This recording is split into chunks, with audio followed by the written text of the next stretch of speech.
Hello, North Middletown students. I miss you. Today we are going to read one of my favorites, Duck and Goose by Tad Hill.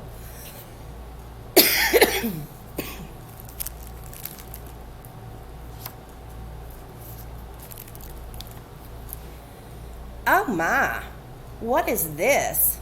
Duck quacked. That is a silly question, Goose honked. It is a big egg, of course. Of course it's an egg, I know that, huffed Duck. What I mean is, where did it come from? Goose looked skyward, and then he looked at the river, and then he looked at the field, and then he thought very hard. Who are you? He asked finally. I bet you can tell it's not an egg.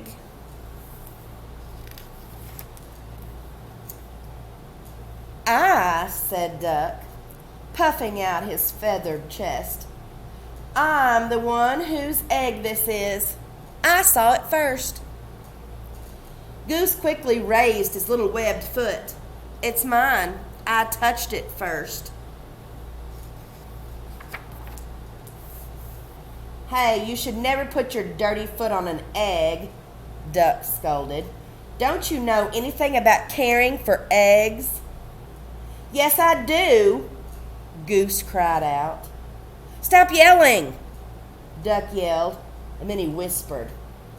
Don't you know that you and your screaming are very likely disturbing the little baby bird who is trying to take a snooze inside this egg?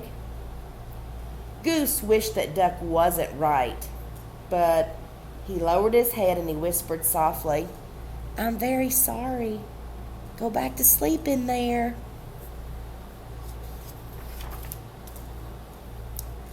Oh my, that is quite a beauty you have, called a little bluebird from across the river. Thank you, it's mine, quacked Duck. Actually, it's mine, honked Goose. Thank you. So, asked Duck, what do we do now? Well, we should do something, suggested Goose. Yes, you're right. Good thinking, agreed Duck. Like what?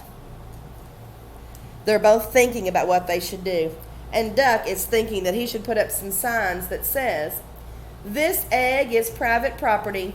Duck's egg, no geese allowed, no honking, $5 fine. And now, Duck is thinking that he should put up some signs that say, if you're a duck, keep walking. No ducks beyond this point. Quiet, please. Absolutely no quacking in this area. And Duck and Goose each thought about that. Well, we must keep the egg warm until the fuzzy little occupant is ready to come out, said Goose. Excellent idea, exclaimed Duck. She pushed past Goose. Step aside and I shall do just that. But Goose was quick too. After a flurry of fussing and grunting and groaning and slipping and sliding and honking and quacking, Duck and Goose found themselves back to back. Scoot over, I don't have any room, complained Duck. You're much closer to me than I am to you. Stop yelling in my ear, Goose. Shh. Goose hushed, pointing at the round thing beneath them. Yes, yes, yes. We must remember quiet, quiet, quiet. We cannot disturb this little one. So they sat very still and very quiet, waiting. For a long time they waited. They listened to the crickets chirp and the frogs burp. I'm going to teach this baby bird to quack like a duck, Duck said. Well, I'm going to teach it to honk like a goose, Goose honked. Well, I'm going to teach this baby bird to waddle, Goose added. So am I, said Duck. They heard the pitter-patter of the rain. I'm going to teach this baby bird to swim, Duck said. Me too, said Goose. So to pass the time, they sniffed wildflowers in the warm sun, and they shared breadcrumbs while Goose taught Duck to honk. And they watched the sun set in the sky, and Duck taught Goose to quack. They counted the stars in the night sky. Let's teach our baby to fly, said Goose. Good idea, said Duck. I'm sure our baby will be a fast learner, said Duck. If he takes after you and me, I'm sure you're right, said Goose. They've been sitting there all night. Together they waited until... Did you feel that? Duck nodded. Yes, did you feel that, Goose? Goose nodded.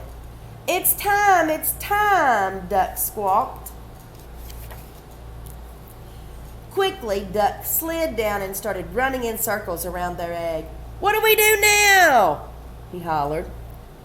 I think we should stay calm, Goose yelled back. Excuse me, a little voice called out.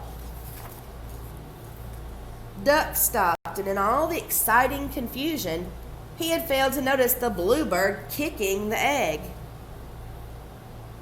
Can I play too? She asked. Play? This is no time for play, yelled Duck. This is no time for games, yelled Goose. And what's with the kicking? I was only trying to get your attention, said the little bird. Well, you got it, Duck huffed. False alarm, Goose. Back to work. Can't you see that we're very busy here? Goose explained to the bluebird. This is serious business. This is perhaps the most important moment of our lives. Oh, my. I'm very sorry, apologized the little bluebird. I had no idea. I just thought that maybe I could play with your ball. It really is a nice one, she added, and then she flew away. Goose gulped. Did she say ball? He whispered to Duck. You know, I did have my doubts, Duck finally said. It is a bit squishier than most eggs I've seen. Oh, yes, and I must say, I was somewhat suspicious of those big dots, Goose admitted. It may not be an egg, but it is lovely, said Duck. Oh, absolutely, Duck, Goose agreed. It's a keeper.